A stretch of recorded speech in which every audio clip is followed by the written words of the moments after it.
So as a recap, mentioning that the floods that wash over the citta, wash over the heart, the flood of the sensory tide, flood of karma, as acquired habits, acquired attitudes, acquired anxieties, that which sort of motivates and drives and hinders us on a psychological level. And flood, which is the flood of unknowing, of vijja, which keeps tipping the citta into its preoccupations, searching for the right one. Citta unstable, in its instability, it throws out a line of hope, imagination, impression, desire, throws that out, follows it, tips over further, throws out another line, just tumbling on and on. This is the tumbling on called samsara. Trying to throw out a line, imagine it will be an anchor, and it isn't.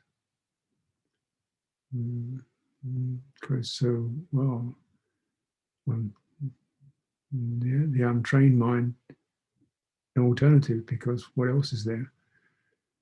So the alternative is to the mind, the citta, to sit back in itself. It's an interesting expression, but until you really know what these outflows are and how they can be handled, and you get some sense of brightening and strengthening the citta, this remains theoretical and perplexing. So often, but all these three mingle together. These three levels of sensory overload, karmic, uncleared karma, unresolved psychologies and mental acquisitions, heart acquisitions, and the flood of wrong trajectory, mingle together. And often on retreat, people are dealing just with, when I say sensory overload, it's not all about fun and games. It's about work-related stress, just the amount of information and concepts and symbols and ideas and strategies that the person is asked to process in their day and handle and come up with solutions.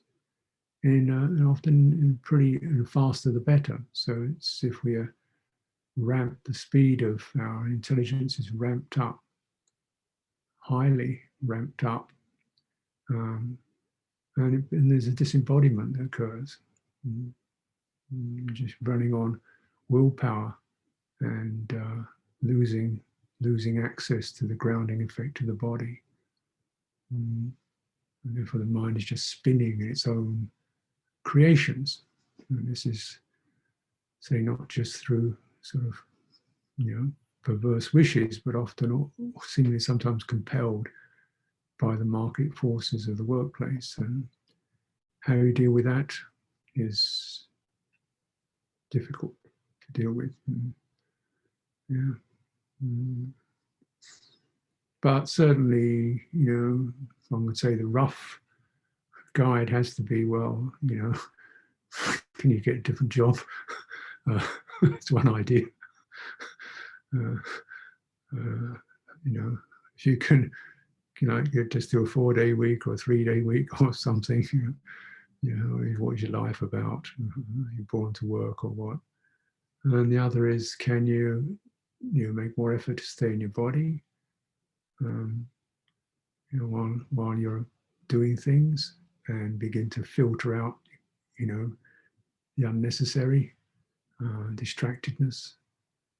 Often when these stressful states, we seek distraction to sort of take away the stress of the workplace. We seek something to eat, drink, chat, watch, soak up into a screen or another, all completely understandable. Just somewhere to get out of the pressure of the thoughts and duties and obligations, a kind of a couch, free, fantasies, fantasy realm. Tough. Say, well, is it possible to just pause and even, have a mantra? Just something you find easy and agreeable, even something, a rosary or something you can physically hold, just to give yourself some access in that slippery place. Yeah. And possibly, if you get the tactile quality of a prayer beads, rosary, mala, feel it, holding it, remembering. And as you get that, you can develop, Buddha, Dhamma, Sangha, and even parents, friends, relatives. You can do all kinds of things on the enlightenment factors, and so forth. Pressing and bringing to mind skillful dhammas. So at least you're kind of jamming the circuits, if you like, of your brain, getting out of the themes and taking 10 minutes or so, to just shift the trajectory. Because in that situation, it's something pretty physical, really. Not just an idea, it's something pretty physical, to re-establish where the citta has potency, which is in its embodied state. It picks up the energies of the body and it's strengthened by it. And if you lose that, then you've lost the big resource. So, okay, your working day, maybe just returning from the working day, really putting some time in, even just think about stretching, moving, walking, get the ground beneath you, until you can feel, oh, right, it's there. And then maybe you can sit and just be a body sitting with the ground underneath you, space around you, with a sense of trust and acceptance, and bring in these Brahma Viharas, may I be well, nobody's bothering me right now, not right now anyway. And realizing you have to witness some of the disorientation that occurs from living in a dysfunctional or a world that's not aligned to Dhamma, not aligned to clarity and empathy. Then you get a hit. And you have to. Well, just getting annoyed about it isn't going to make it any better. You just got to do your healing, and then begin to see from there, where can you build up the shields. What you give your attention to, who you associate with. And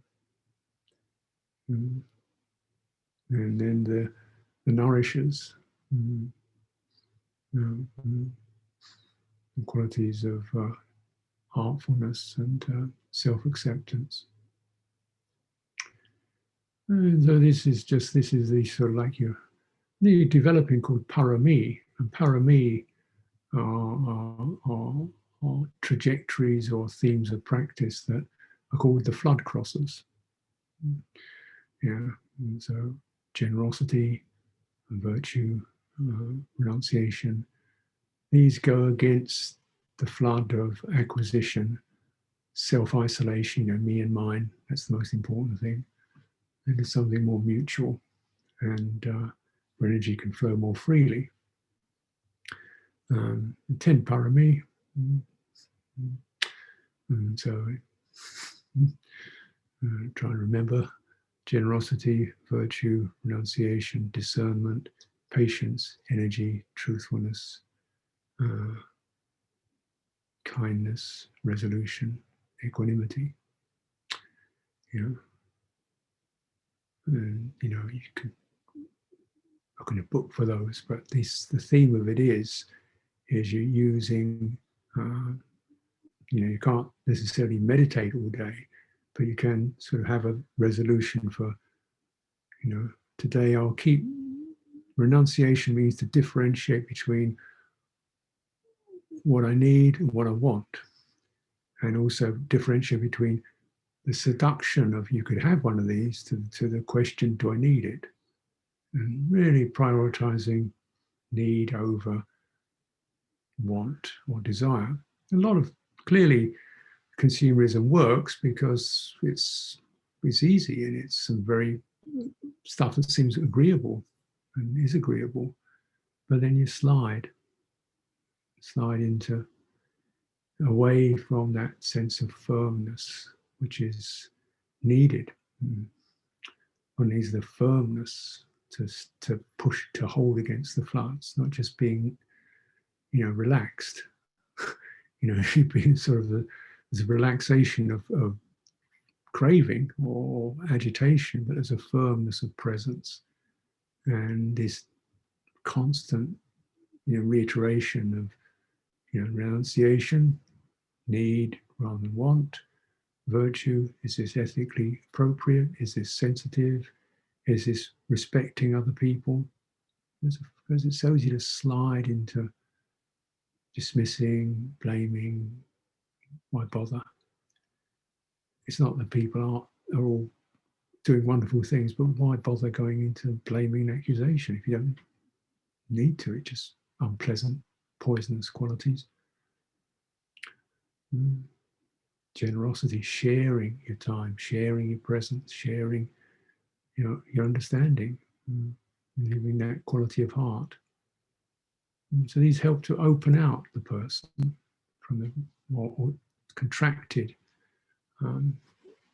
state, consolidated state. And this is more than metaphorical. The compacted person gets the result of these floods. Their energy is definitely contracted.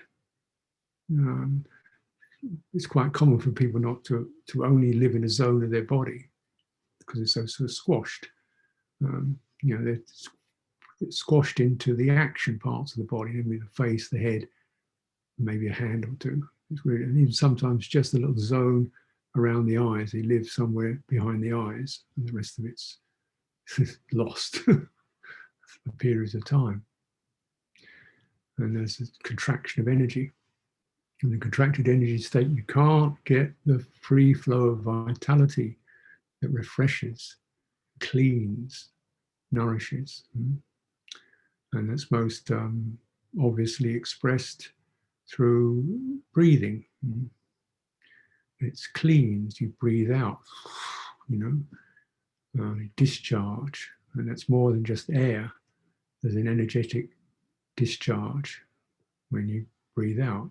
It's not explosive, but it's definitely a subsiding. And then every in-breath, something clean energy coming in. And then there's the pause, which is to open.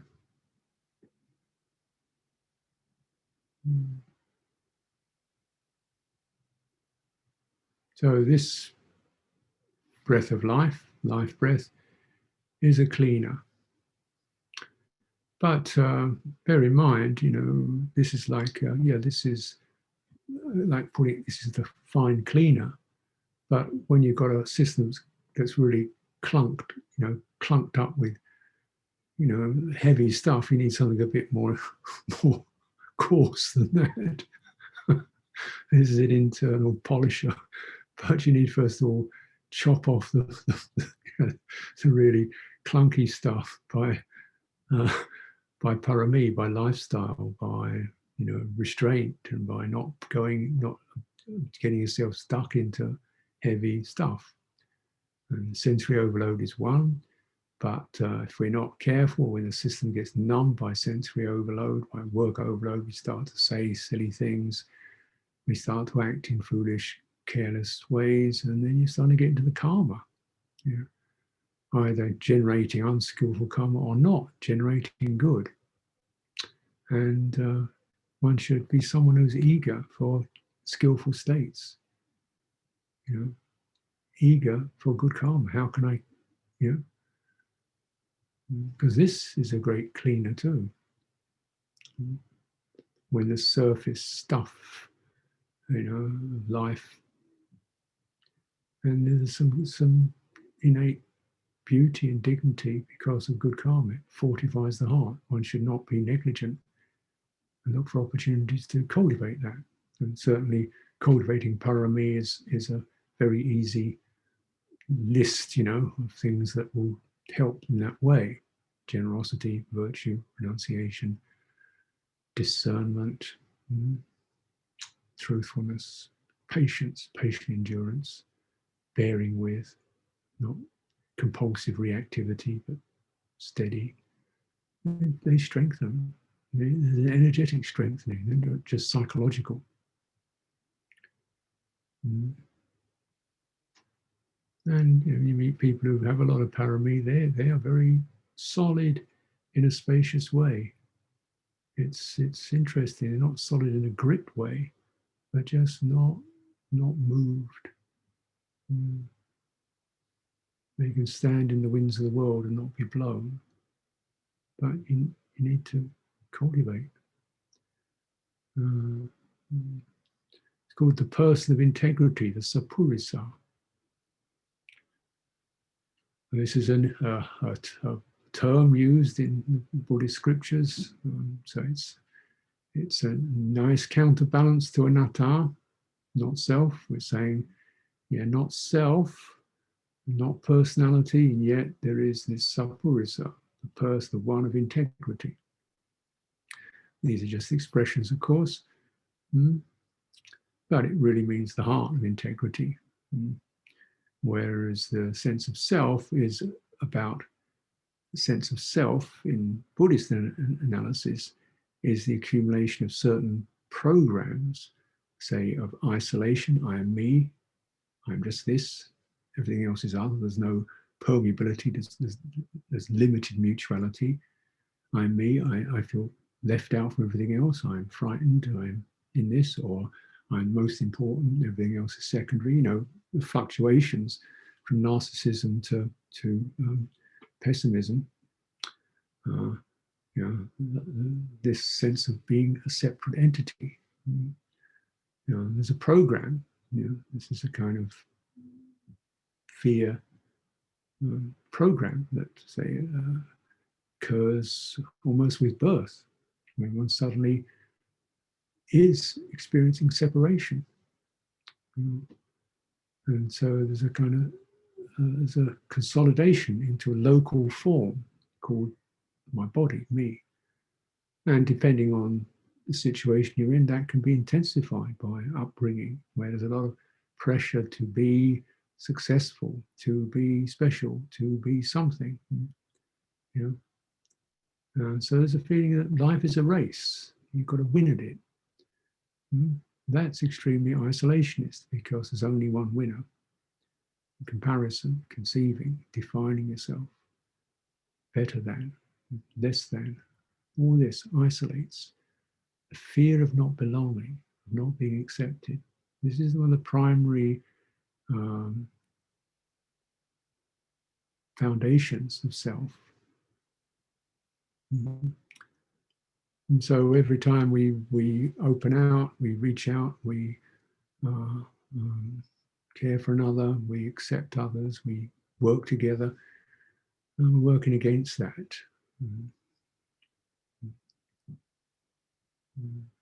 And even if we find that difficult, at least thinking for the welfare of others and listening to others, and so you know, not making a self out of something that isn't.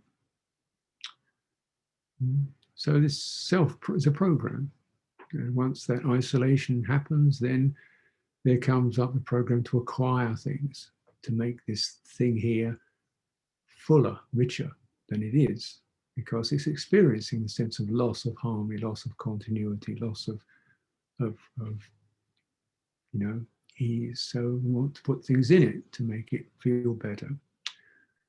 Acquisition, then this starts, where that one goes. Ownership. Yeah.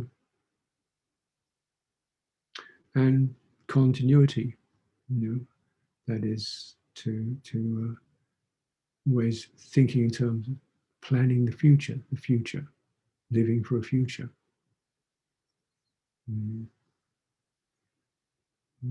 These currents, these outflows. Avijjāsava, outflow of ignorance, is the parent of them all. That which brings up this sense of being a separate entity.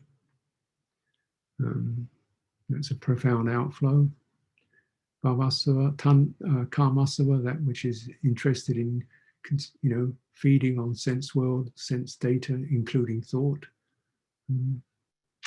And Bhavasava, that which is this flood of continuity, of becoming something, of forming an identity. So, these are just, when that's set up. Now, so if you don't worry about destroying a self, just begin to understand the get to those programs and begin to, let's see, how we can weaken them by generosity, sharing, friendship, helping to weaken the sense of separate self, learning to relinquish, sense stuff, or at least not be fascinated by it, to weaken the kamma tanha, learning to live primarily valuing the present, meditating, coming into the present, coming into the intimate present, rather than the abstract, don't know where it is, time frame. This definitely helps to weaken bhavasava. Doesn't eliminate it, but it weakens it, and you begin to sense, you feel pretty good. And this is encouraging. So this encourages the formation of the sappurisa, a person of integrity who values the way. They are valuing the way rather than the person. They're not comparing themselves with others. They're not, I am this, she's that. That's kind of irrelevant. Doesn't take you anywhere useful. They value the way. This is virtue. This is energy. This is faith. This is mindfulness. This is what I value. Staying with these. And this, then these particular Dharma programs, if you like, begin to feed and support the person of integrity, who then has some strength to be able to, contain and sustain Dhamma practice in themselves. I don't mean in their citta. So they're not lost in the ocean anymore. They can swim.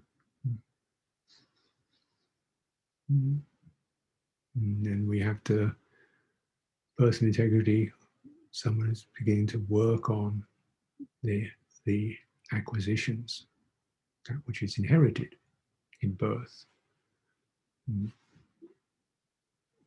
and all that has become within that.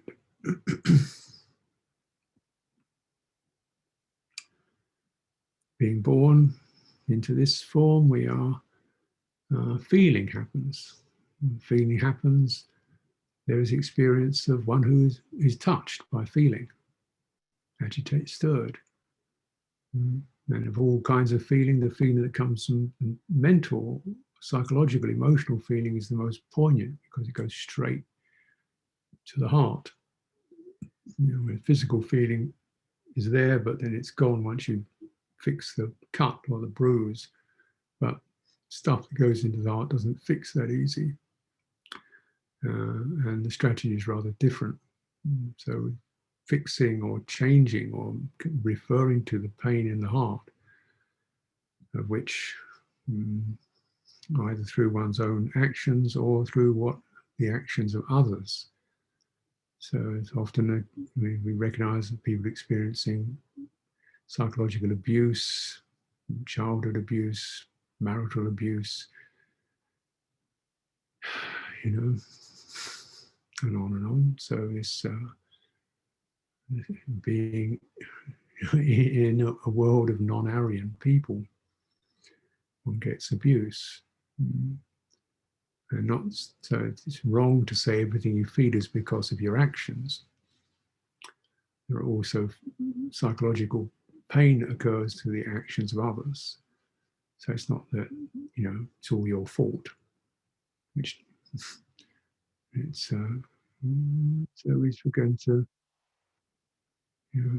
these feelings are triggered by perceptions. So something reminds us of, scenario, this is authority again, or this is not being trusted again. This is, being not feeling safe again, for some reason or another. And then hairline, fine triggers, hair triggers. You're in that state again. You become that, psychologically become that person again. And then, generally what occurs is this kind of a trying to escape, go somewhere else, shut it down. And things like this, the body, because once we are in an embodied system, whether we realize it or not.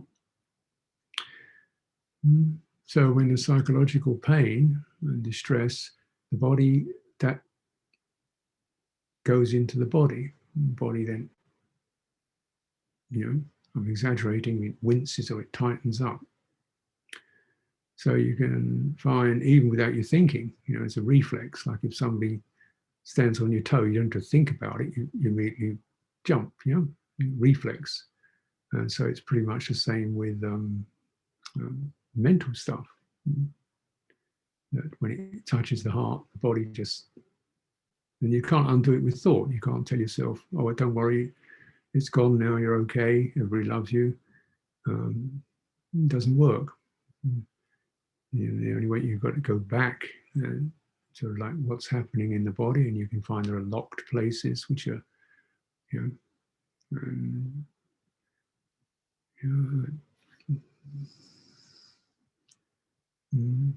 sometimes they're mysterious. Why do I have that pain in my leg? Strange pain in my shoulder. Is it muscle pain? And these can be called transferences. That is, the pain is somewhere else generated in the body, but it expresses itself in another part of the body, rather like nervous system. And there's both the uncomfortable or distressing or,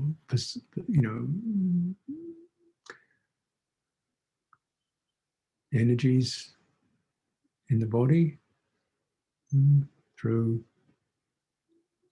unskillful contact with others, other people's volition, or your own unskillful volition. And then on top of that, there are the attempts to avoid it. So you get suppression, body shuts a place down so you don't have to feel it. And this again is not a decision. It's not a conscious decision, it's a reflex. And there can be no words, voice associated with it. It's just a blind reflex. It's embodied state like that. And these are, very broadly speaking, you can see the abdominal area is the area that's most associated with fear or loss of ground, losing ground, losing stability. The abdomen seizes up.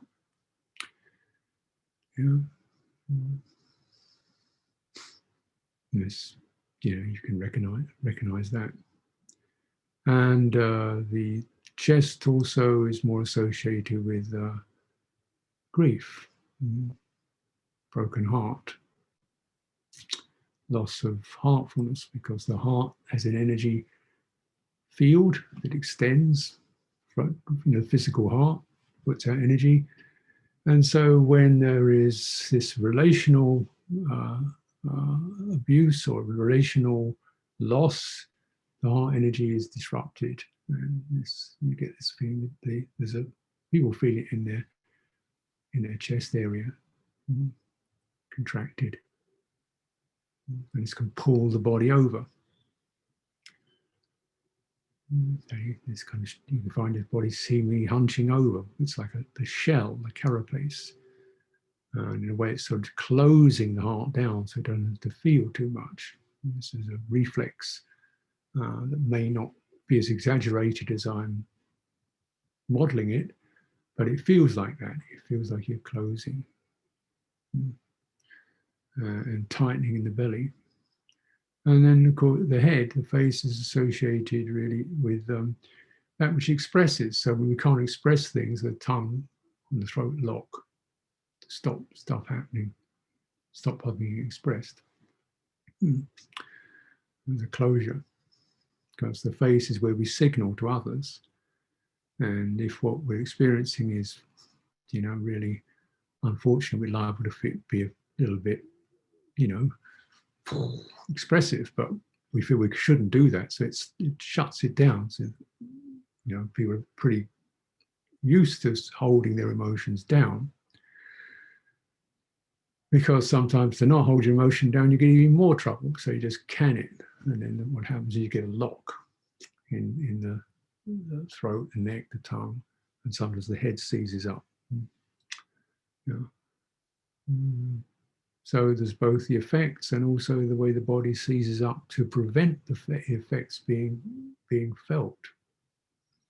Now, unpacking this, it's going to be uncomfortable. But not unpacking it, it's going to be uncomfortable too.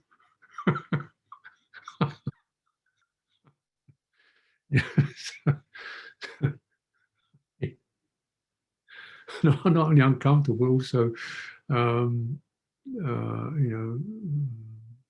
say sabotage. You've just wasted a life. You just shut down a life, and all the potentials that are there. This is closed in, the potentials, the beauty, the dignity, the radiance is possible, calm and the ease and the warmth, the humor. We closed it down because we didn't want to feel pain, and we didn't know how to. Sometimes you think, I won't, but the body just won't unlock. You can't do it rationally. So that's why I do recommend doing quite a lot of body work, and breathing is wonderful, but it's always reliable as long as you can get the full exhalation, full inhalation. And the atmosphere is always one of kindness. It means avoiding pressure, pushing, compulsion, obligation, goal orientation, got to reach the standard, got to get it done by, why am I in this state? He's better than I am. All this kind of competitive stuff, which is so built into the outflow of the person, the competitor. Who, if they're not winning, they're pathetic. If they're in a mess, they're pathetic. Whereas, from the mutuality point of view, if someone's in a mess, there's compassion, not condemnation. Particularly the mess because of what other people have done. But from the self view, taking it all personally, the fundamental asava of ignorance and becoming, there's something wrong with you. You're not part of the team. You don't belong here. You're not good enough. Life is a competition. You've got to be good at not just at sport. You've got to be good at education. You've got to be good at manners. You've got to be good, look good. You've got to be good at parties. You've got to be good at dating. You've got to be good at everything. And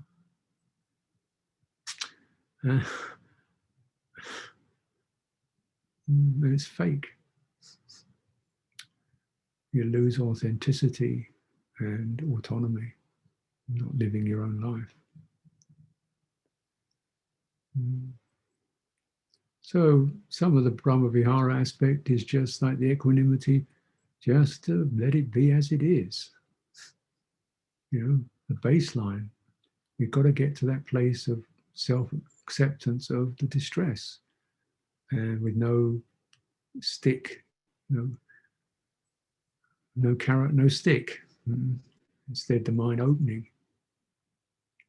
And if this can be, and the key to the mind opening is, this is not a person. This is a situation.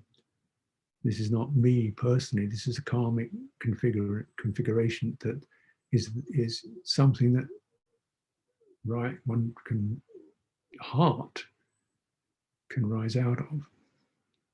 The Buddha teaches suffering. Somebody told the truth. Somebody, they didn't say there's something wrong with you, I'm all right. He said there is dukkha. Oh, and what is it? Aging birth, aging death, identification with the aggregates, or this attachment to the aggregate of feeling, perception, activations, consciousness, body. And you think, what does that mean? It means it's locked, compulsive, right? This is not like, I'm attached to peanut butter, something like that. Well, perhaps it is, but this is even more profound. It means there's a compulsive reflex lock onto, I've got to, I am, I've got to, that is, I am, she is, that is, I, that compulsive lock where potentials disappear and we're in some program driven. You know that feeling? You can say, well, it's your fault, you shouldn't be attached. No, that's not how it is. It's not, that's the self perspective again. If we put aside this you are, I am, say there is, in the manifest experience, this grip of compulsiveness. And in that grip of compulsiveness, a person is born. Look at it that way around.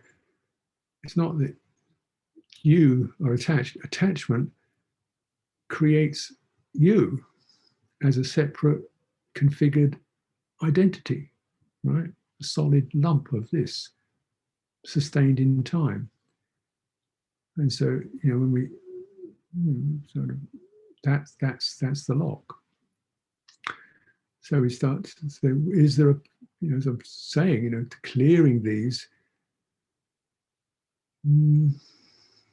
a quality of, let's not get compulsive about clearing them, because that's another, I've got to get clear, I've got to get this sorted out.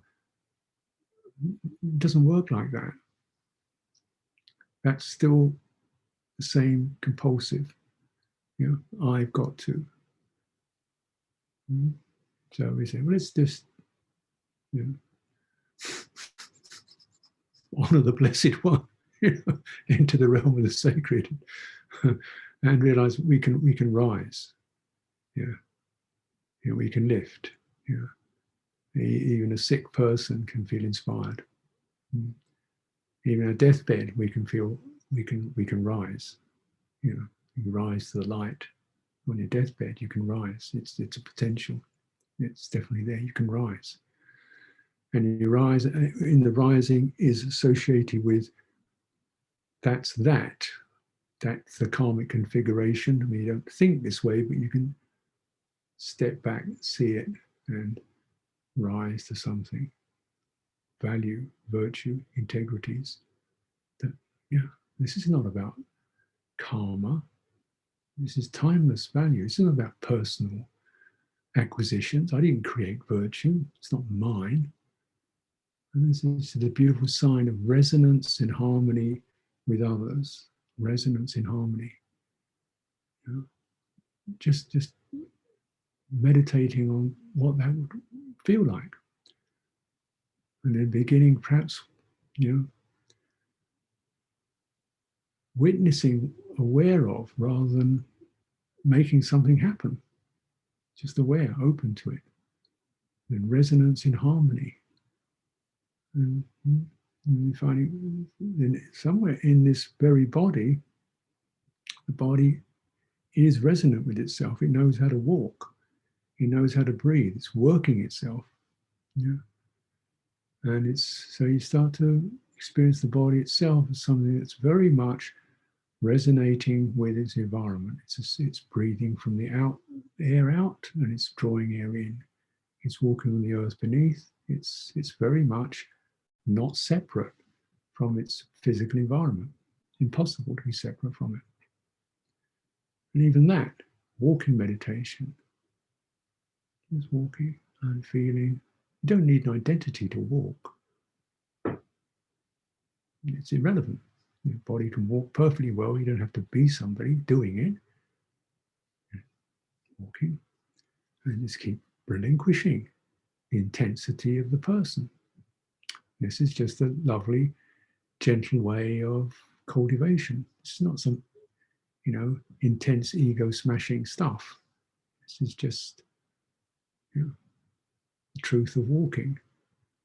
The truth of walking. Walking walks, bodies walk, bodies breathe, bodies stand. And we can find the health within, the afflicted, the attached, clung to, and compacted speaks very loud. Maybe not verbally, but it's felt very strongly, intensely. So we say, don't go into that. You'll give it more energy. Go into where it's softer and quieter and freer.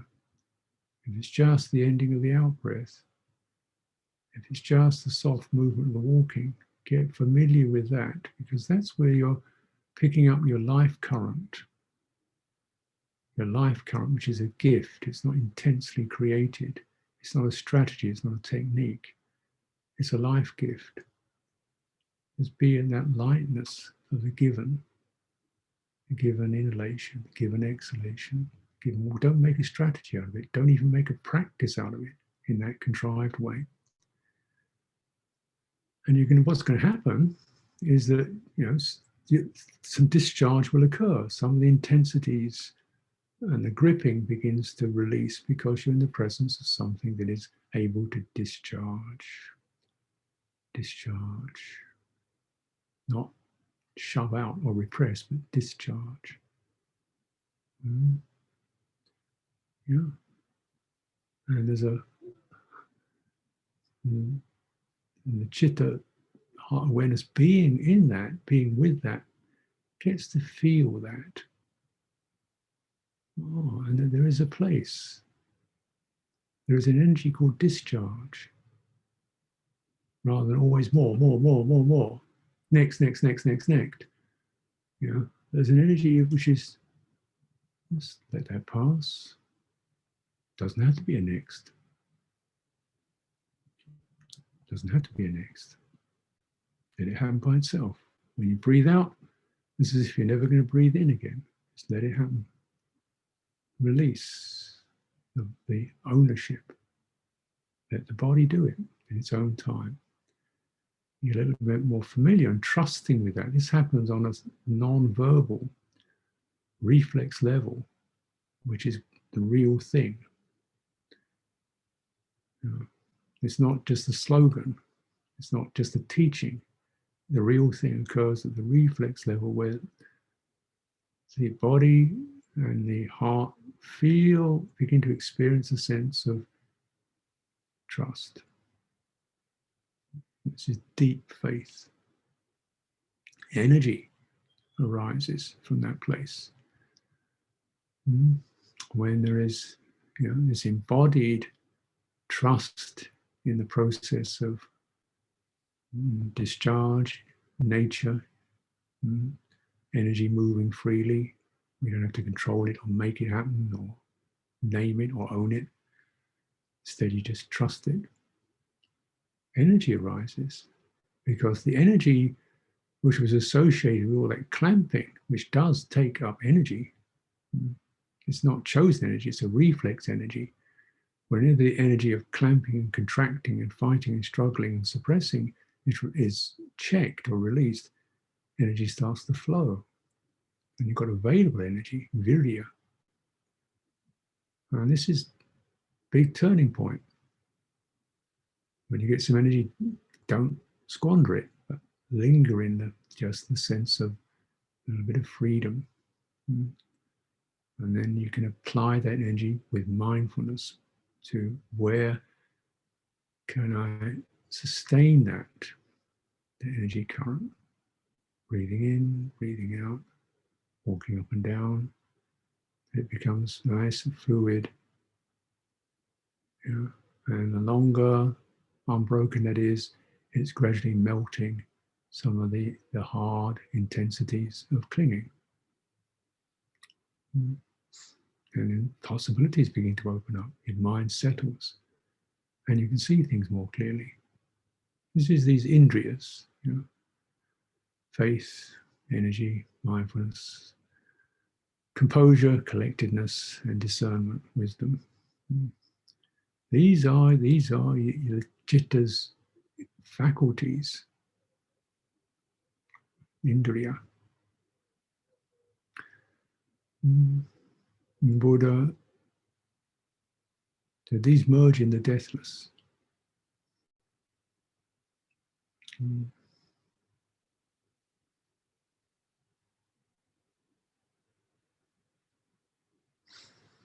They, as they blend and work together, they become like a domain, you could say,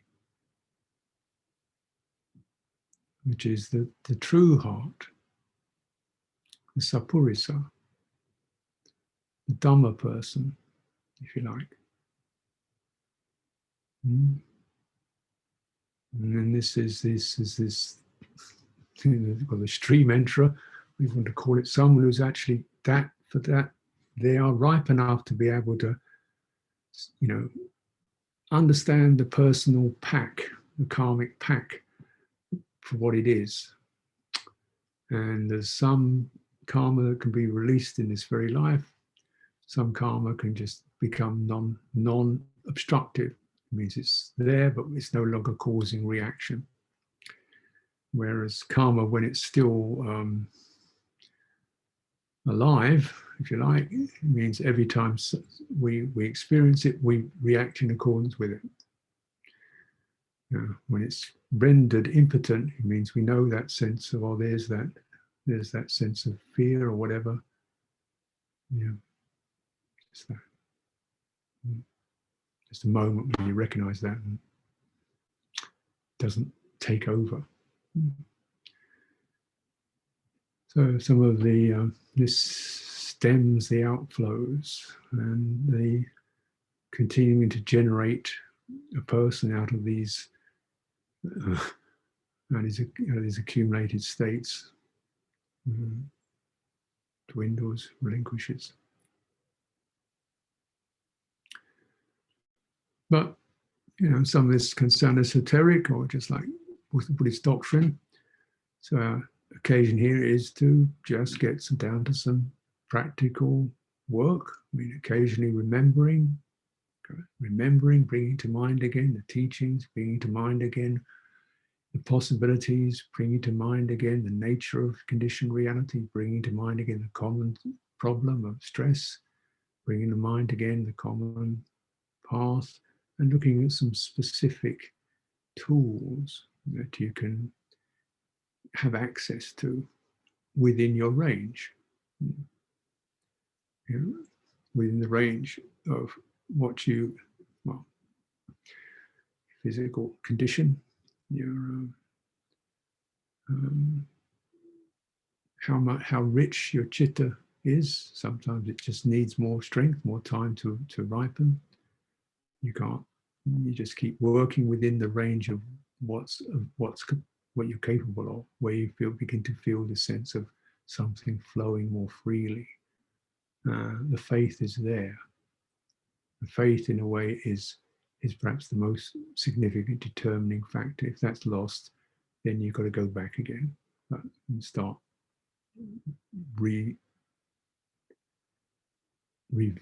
returning to where you can pick up faith, confidence again.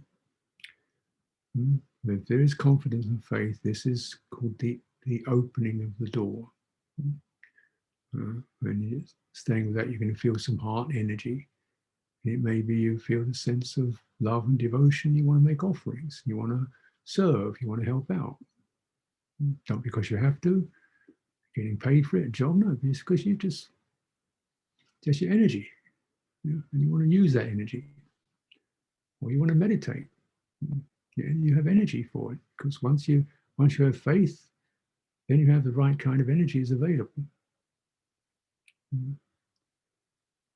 It's not all tangled up, and the energy will tend towards moving out of the compacted person into something more mutual, into the way. And it's really working on that and beginning to get the strength and capacity to work in one's own embodied state, which I'll admit is pretty, it's a tough area, because once you enter into this, you really, come meet some of these in embodied intensities. So perhaps you can't always operate at that level. It's not within your capacities. It's just too difficult. So then you work in wider sphere, developing parami, building it up, strengthening up where your faith is, where you have energy, where you can apply mindfulness, until you can draw it back to this area where there's some difficulties, intimate difficulties.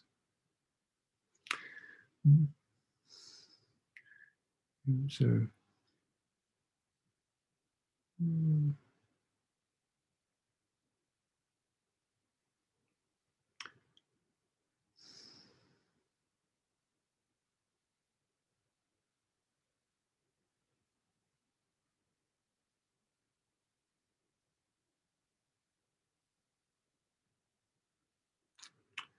well, we have the different postures.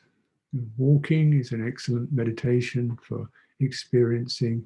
You're always in mutuality if you walk properly. You've got to walk on ground. There's got to be some contact. There's got to be something around you. You walk through air, space. So you just don't get into the kind of shut down, enclosed state, thinking that's what concentration is. No, this is not samadhi. Samadhi is closed. Samadhi is open, but not intruded upon, because it's bounded by mindfulness. Like mindfulness holds the boundaries, therefore the heart can open and settle. It's not going to get stuff impacting it, because that's what mindfulness acts as the guardian. So therefore one walks mindfully. Just don't need to see that. You don't just stay with this.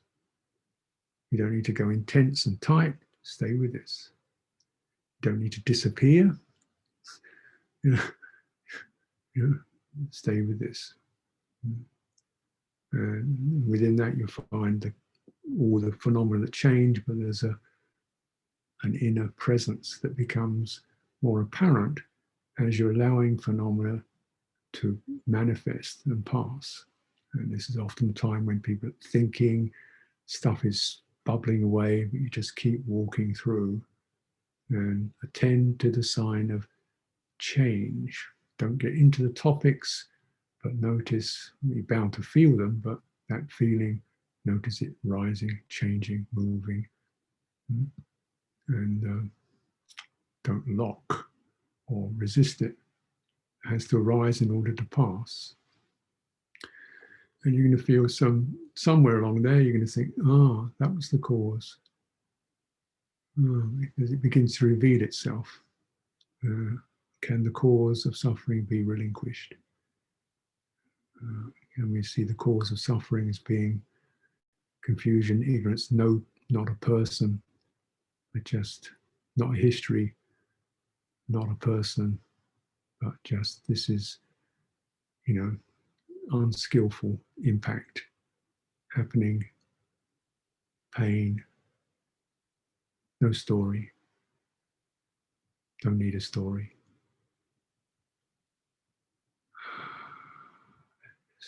And let it be breathed out, walk through it.